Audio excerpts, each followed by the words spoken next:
করে গেছেন না ছেলেরে যে বাবা তুমি মাঠে দাঁড়াইয়া আমার ইমাম আগে নির্বাচন করবে, যে কেউ আমার ইমামতি করবে না জানাজা, আমার জানাজার ইমামতি করবে ওই লোকটা যার মধ্যে তিনটে গুণ থাকতে হবে। কয়টা?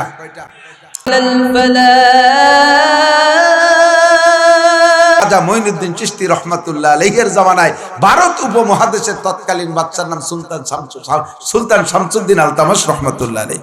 মাঝে মাঝে গল্প বলি, আব্দুল খাজা মঈনুদ্দিন চিশতি রহমাতুল্লাহ আলাইহির ইন্তেকালের পরে উনার জানাজার লাশ মাঠে নামাইয়া জানাজার নামাজের ইমাম নির্বাচন করার জন্য উনি ওসিয়ত করে গেছেন উনার ছেলেরে যে বাবা তুমি মাঠে দাঁড়াইয়া আমার ইমাম আগে নির্বাচন করবে, যে কেউ আমার ইমামতি করবে না জানাজা, আমার জানাজার ইমামতি করবে ওই লোকটা যার মধ্যে তিনটে গুণ থাকতে হবে। কয়টা? এক নম্বর গুণ, সাবালেগ হওয়ার পরে কোনোদিন নামাজে এক ওয়াক্ত তাকবীরে উলা ছোটে নাই।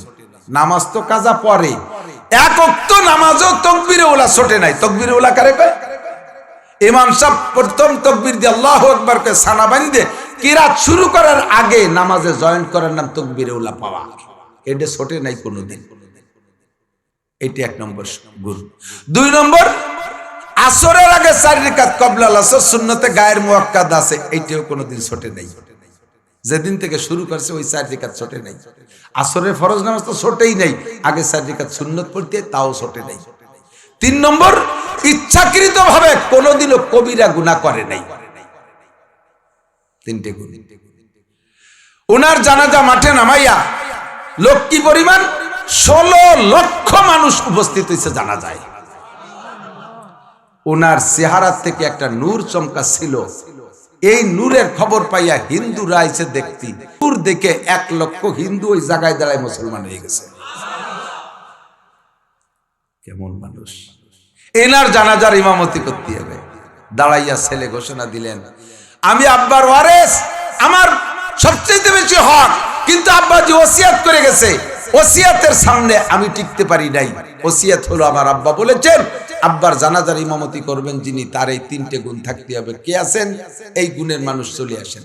1 নম্বর গুণ কইলে কিছু লোক রেডি হইছে, 2 নম্বর গুণ করলে তাত্তেখানি কমে গেছে, 3 নম্বরটা করলে একজনও হয় না। একটা আছে, 2টি আছে, 3টে পড়ে না। 2বার ঘোষণা দেওয়ার পরে কোনো ইমাম আসে না। টনটুনে খরার ভিতরে মানুষ কষ্ট পাচ্ছে। উলামায়ে কিরাম বললেন, ভাই আর বললেন না, সম্ভবত ইমাম রেডি নাই। যদি ইমাম 3বার এলানের পরে ইমাম না আসে তাহলে মানুষে মনে করবে ইমাম নাই, জানাজা হবে না, ছত্রভঙ্গ হয়ে যাবে। সাথে সাথে আবার মশওয়ারা হলো, নিশ্চয়ই এই যোগ্য মানুষ আছে, নইলে হুজুর এমন কড়া শর্ত দিতেন না। আর যার ভিতরে এই গুণ আছে সে লোকটা এই জায়গা থাকবে না, হতেও পারে না। অবশ্যই আছে। বলেন বলেন বলে দেন। এবার 3য়বার বললেন, ভাই আপনাদের কার ভিতরে এই 3টে গুণ আছে? মেহেরবানি করে বেরিয়ে আসেন, আব্বাজি কষ্ট হচ্ছে, লক্ষ লক্ষ মানুষের কষ্ট হচ্ছে, তাড়াতাড়ি জানাজার ইমামতি করাই দেন। প্রত্যেকবার যখন ঘোষণা দেয় সবাই খালি এদিক ওদিক দেখে যে কোন দিক দিয়ে কে আসে, কোন দিক দিয়ে ইমাম আসে। সামনে জানাজার বক্স সামনে সিনা বরাবর এর প্রথম কাতারে যে লোকটা দাঁড়ানো, ওই লোকটা কেউ দিক তাকায় না। উনি এরকম করে না, উনি নিচে হইয়া খালি কাঁদতেছে। আল্লাহ নিচে হইয়া মাথা নিচু করে খালি কান্দে, ওই লোকটাকে দিক তাকায় না।